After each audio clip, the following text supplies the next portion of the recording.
Hello everyone, myself Gideon Thomas, tutor, working in Triple College of Nursing. Today in this video, I am going to talk to you about algorithm of PAH. In this video, I am going to deal about definition, preeclampsia, algorithm of treatment, eclampsia and algorithm of treatment and summary. So hypertension is one of the most common medical complications of pregnancy and contributes significantly to maternal and perinatal morbidity and mortality.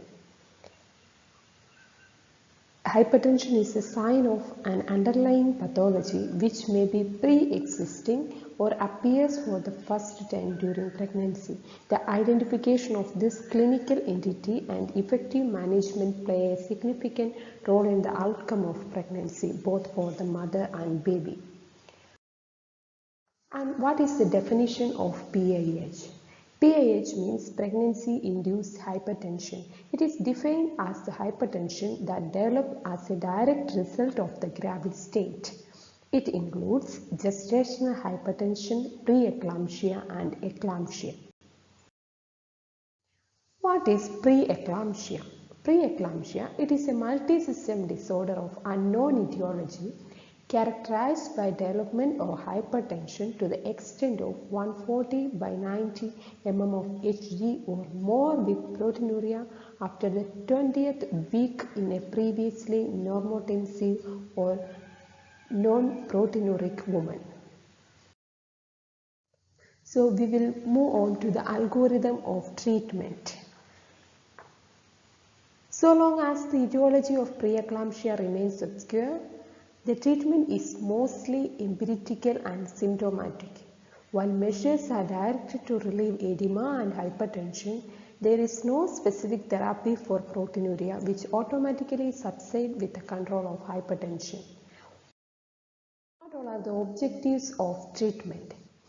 First one, to stabilize hypertension and to prevent its progression to severe eclampsia, to prevent the complications, to prevent eclampsia, delivery of a healthy baby in optimal time, restoration of the health of the mother and in puerperium. These are the objectives of the treatment.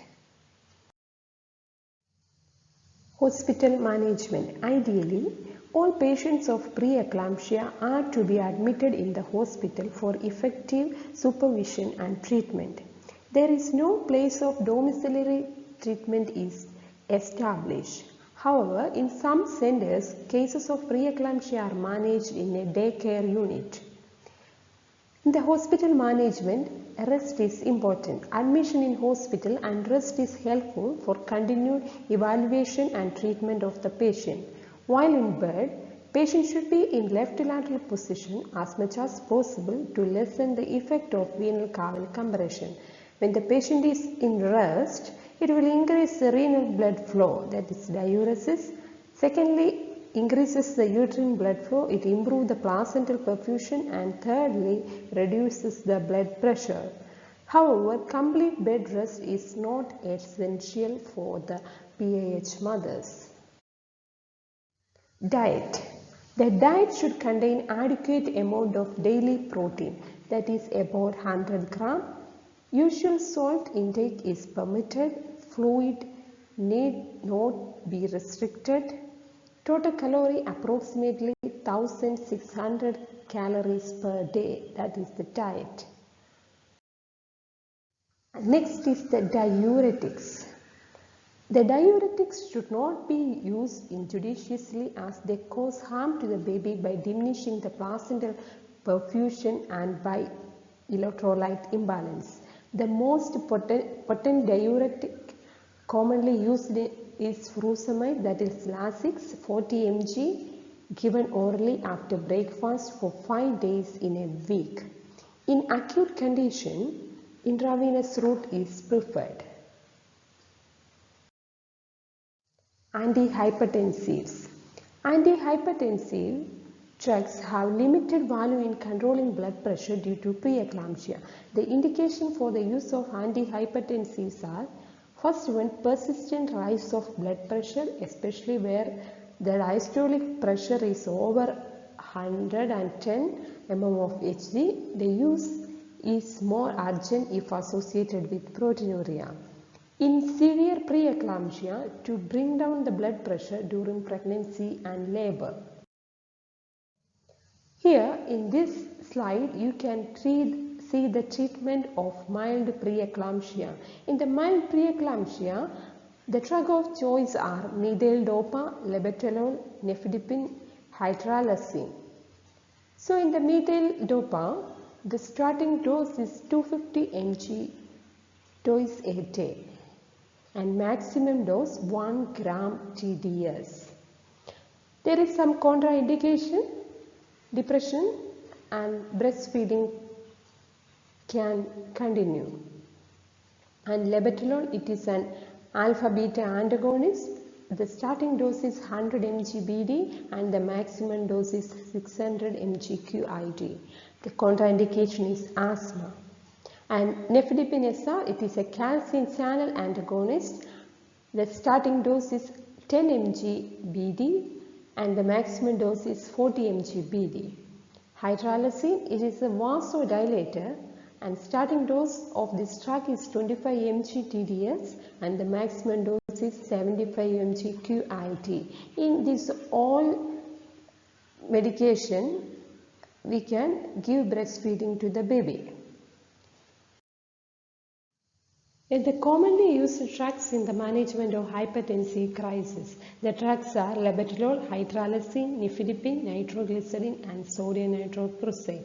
Labetalol, the dose schedule is 10 to 20 mg IV every 10 minutes and the maximum dose we can give 300 mg IV and the maintenance dose of this drug is 40 mg per hour. And in the hydralazine, 5 mg IV every 30 minutes and the maintenance dose for this drug is 30 mg IV and the maintenance dose is 10 mg per hour. And nifedipine, it is the dose schedule is 10 to 20 mg oral, can be repeated in 30 minutes and the maximum dose is 240 mg per 24 hour and the maintenance dose is 4 to 6 hours interval we can give this drug. And nitroglycerin, it is 5 microgram per minute IV and sodium nitroprusside, it is 0.25 to 5 microgram per kg per minute IV we can give. It's a short-term therapy only when the other drugs have failed. This is the drug of choice for the management of hypertensive crisis. Progress chart. The effect of treatment should be evaluated by maintaining a chart which records the following, that are daily clinical evaluation for any symptoms, that is headache, right upper quadrant or epigastric pain, visual disturbances and oliguria. Second is blood pressure. At least 4 times a day we have to monitor the blood pressure. Third one, state of edema and daily weight record. Fourth one is fluid intake and urinary output. Fifth one, urine examination for protein daily and if present to estimate its amount in 24 hours urine. Sixth one, blood for hematocrit, platelet count, uric acid, creatinine and liver enzymes. Coagulation profile at least once a week. Seventh one, ophthalmoscopic examination or admission and to be repeated if necessary, and fetal well-being assessment. So these are the important in the progress chart. And what all are the favorable signs? In favorable cases, there is fall of blood pressure and weight with subsidence of edema. Urinary output increases with diminishing proteinuria if previously present. And what is the duration of treatment? The definitive treatment of preeclampsia is termination of pregnancy, that is delivery. As such, the aim of the above treatment is to continue the pregnancy, if possible, without affecting the maternal prognosis until the fetus became mature enough to survive the extrauterine environment, that is more than 37 weeks. The duration of treatment depend upon first one, severity of preeclampsia, duration of pregnancy, response to treatment and condition of the cervix. Depending on the response to the treatment, the patient are grouped into following.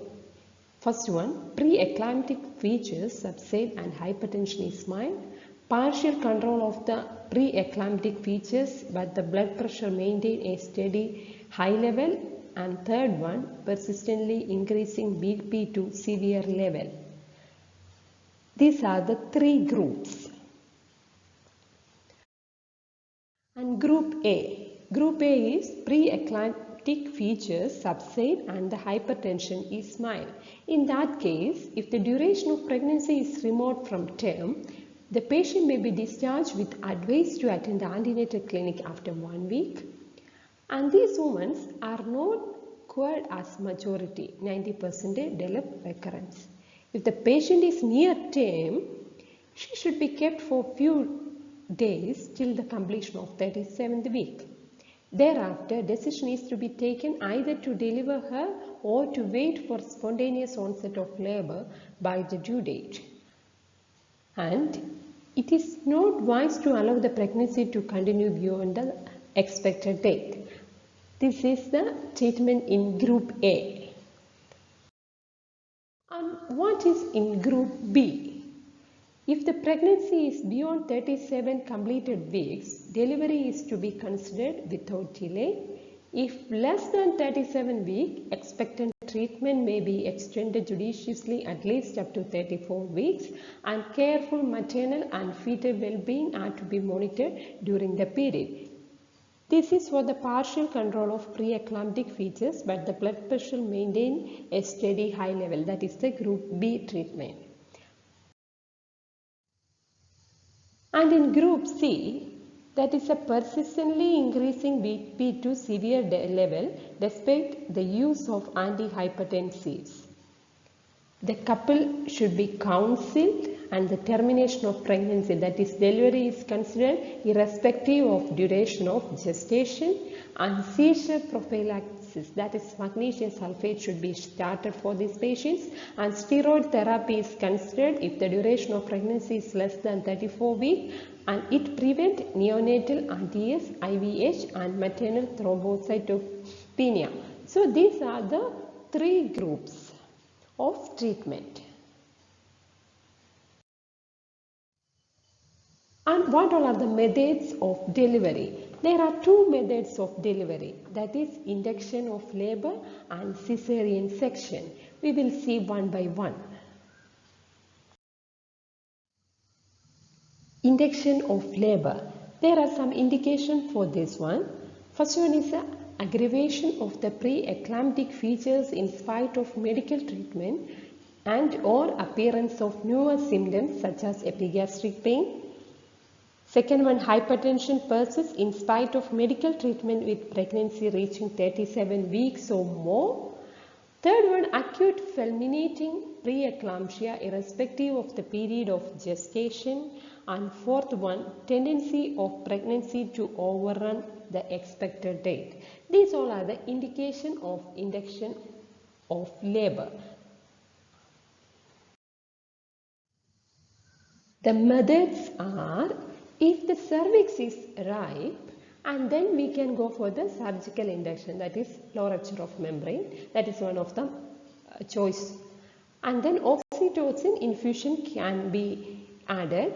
And if the cervix is unripe, then prostaglandin gel 500 microgram intracervical or 1 to 2 mg in the posterior furnace we can insert and make the cervix ripe.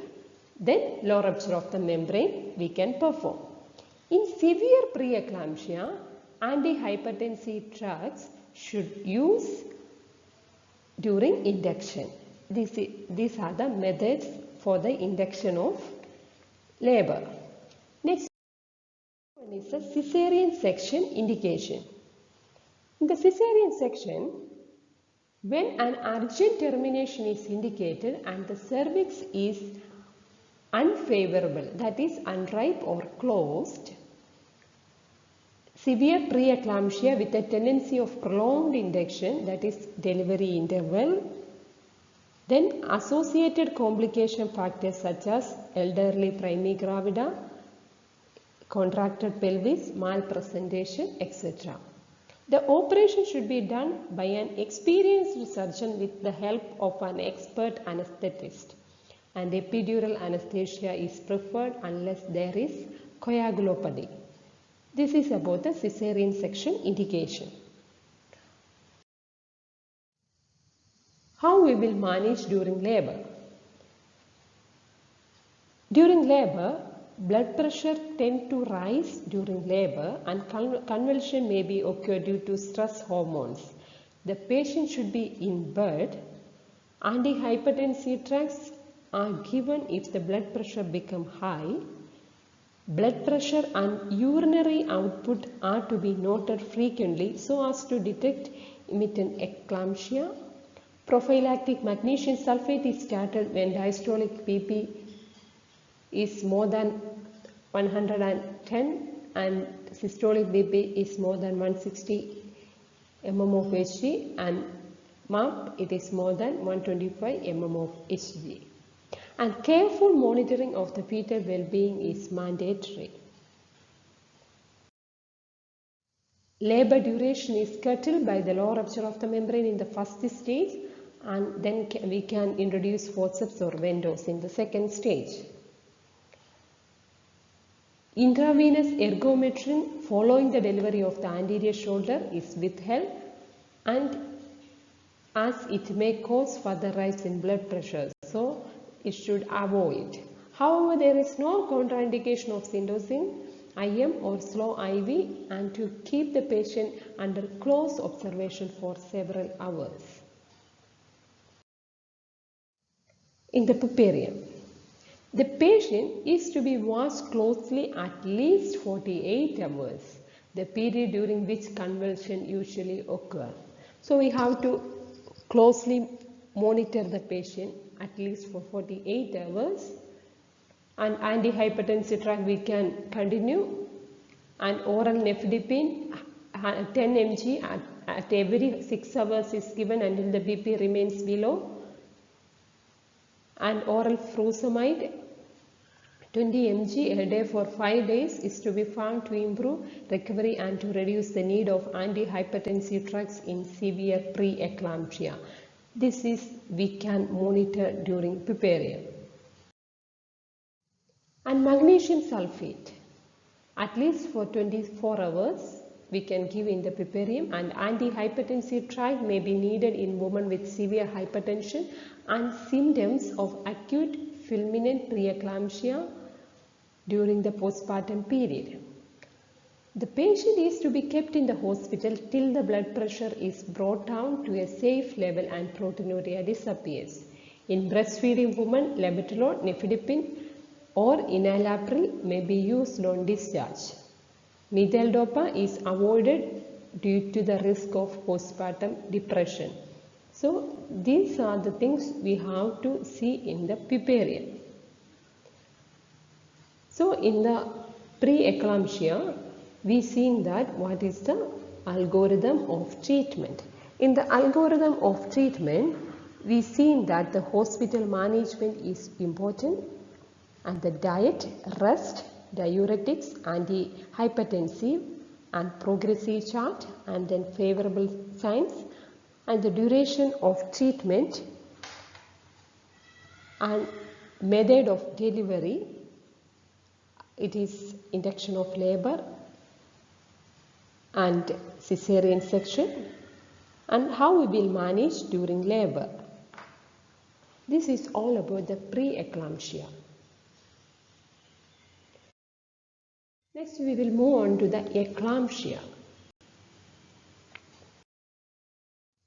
The definition of eclampsia is pre-eclampsia when complicated with grand mal seizures, generalized tonic-clonic convulsion and or coma is called eclampsia. This is the definition of eclampsia.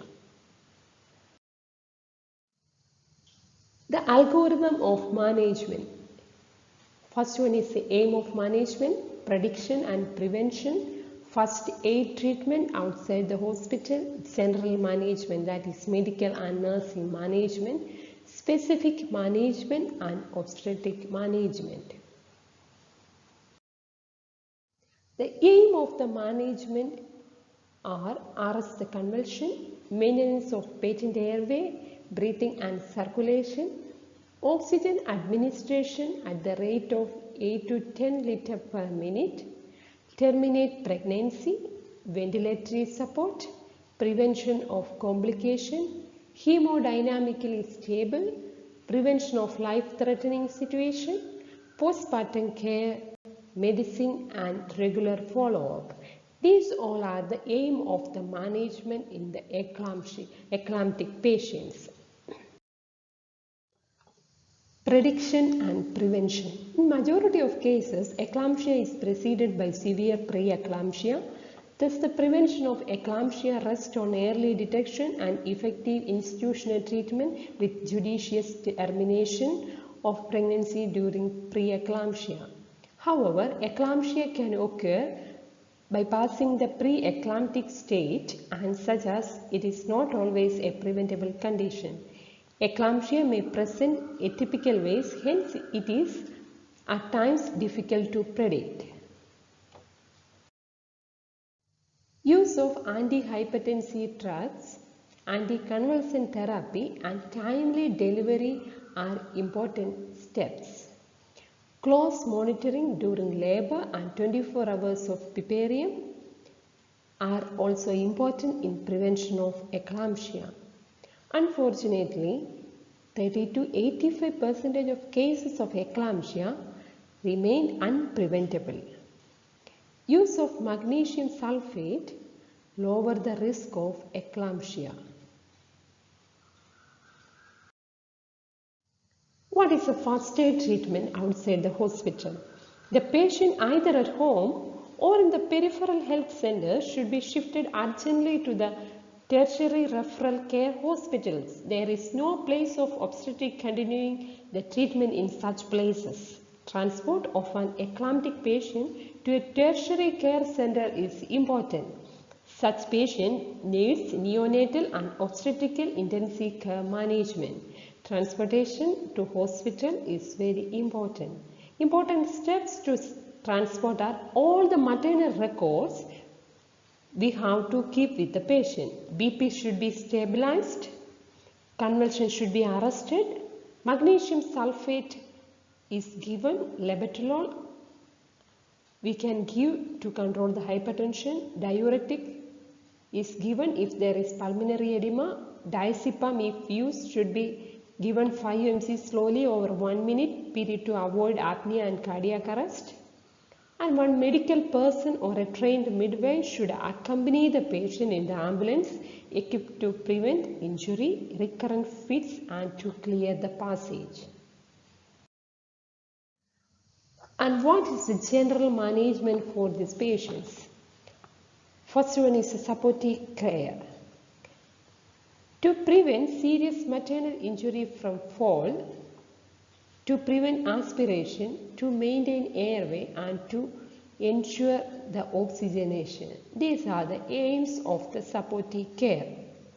Patient is kept in railed cot and a tongue blade is inserted between the teeth. She is kept in the lateral position to avoid aspiration. Vomitus or oral secretion are removed by frequent suctioning. Oxygenation is maintained through face mask to prevent respiratory acidosis. Oxygenation is monitored using a transcutaneous pulse oximetry. ABG analysis is needed when the oxygen saturation falls below 95 to 92%. Sodium bicarbonate is given when the pH is below 7.10. The patient should have a doctor or at least a trained midwife for constant supervision. These are important in the supportive care. Next, we have to see the history of the patient. We have to take a detailed history. Is to be taken from the relatives relevant to the diagnosis of eclampsia during the pregnancy, number of fits and nature of medication administered outside. This all we have to collect from patient's relatives. And next is examination. Once the patient is stabilized, a thorough but quick general abdominal and vaginal examination to be made. A self-retaining catheter is introduced and the urine output is tested for protein. Next is monitoring. Half-hourly pulse, respiration rate and blood pressure are recorded. Hourly urinary output is to be noted. And next is the fluid balance. Cristadoid solution, that is Ringer lactate solution, is started as the first choice. And the total fluid should not exceed the previous 24 hours urinary output plus 1000 ml. Normally, it should not exceed 2 liters in 24 hours. And the last one is antibiotics. Antibiotics, to prevent infection, we can give ceftriaxone 1 gram IV twice daily is given.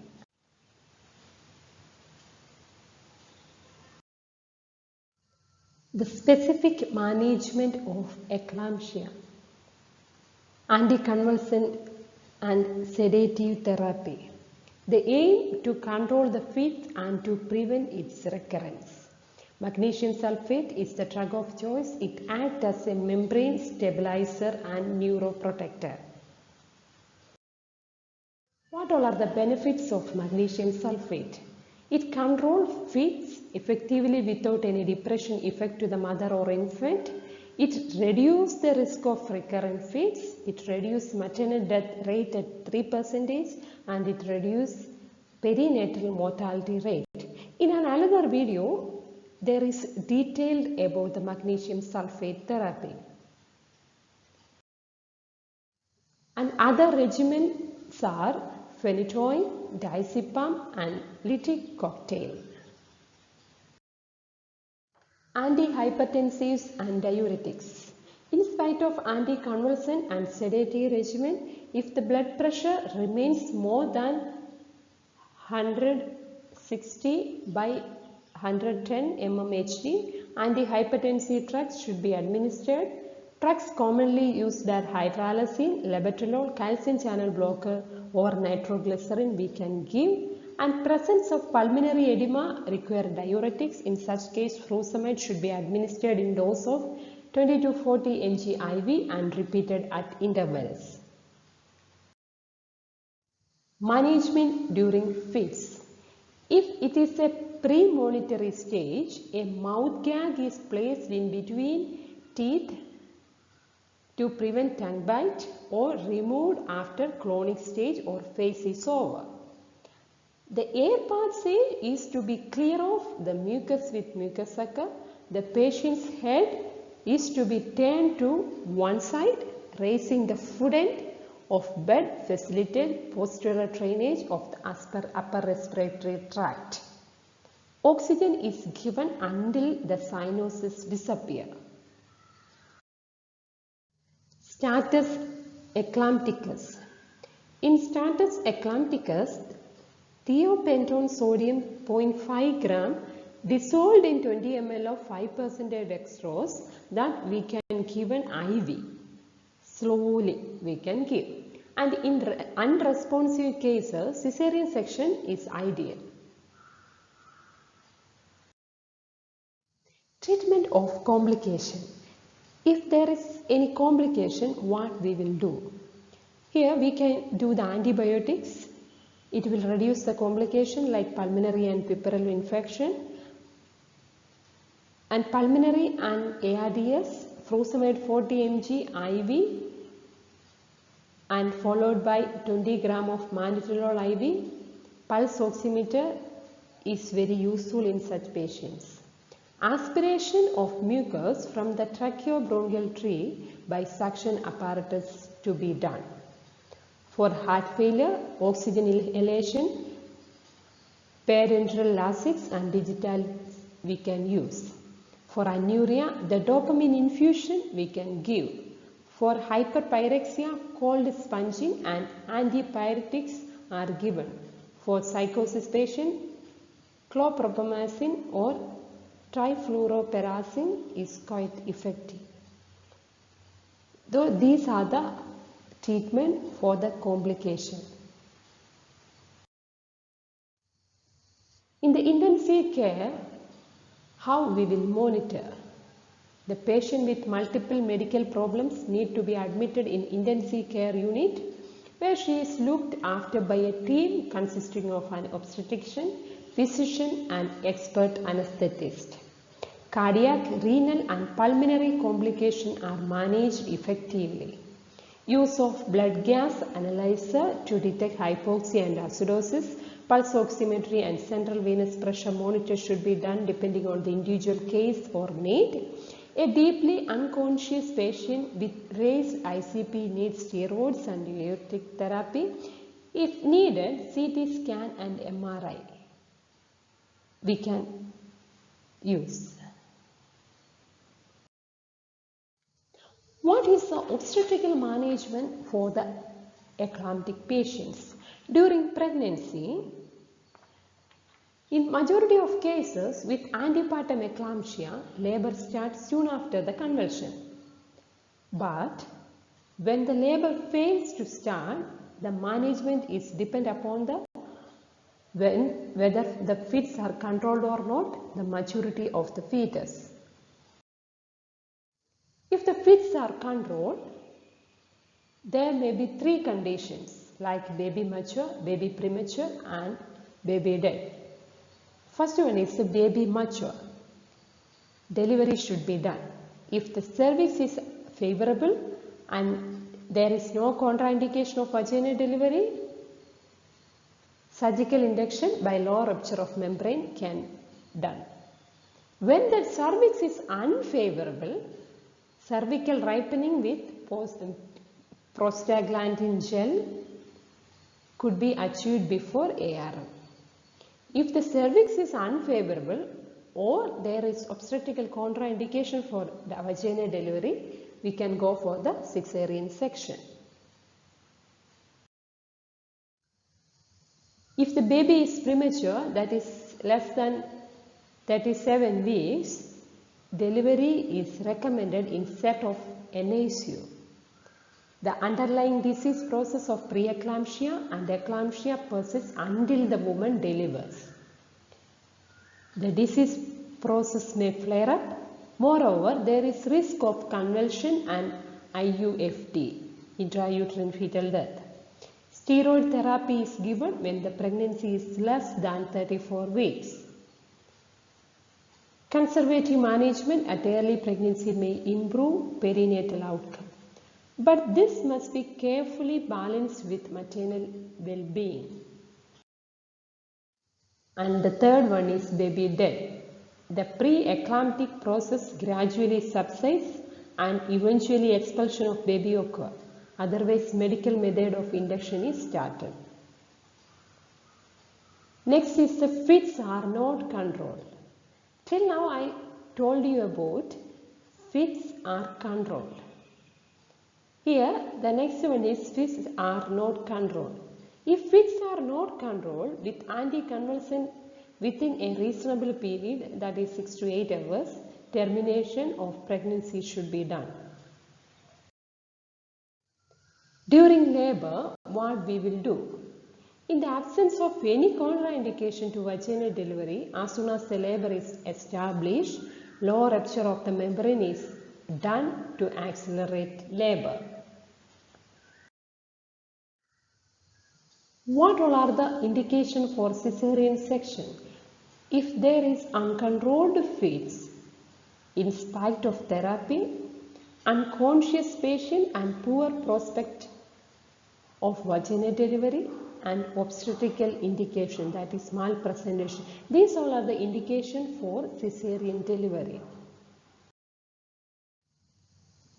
Follow-up and prognosis. After the patient discharged from the hospital, we have to encourage the patient to come for the follow-up in the postnatal clinic by 6-week time.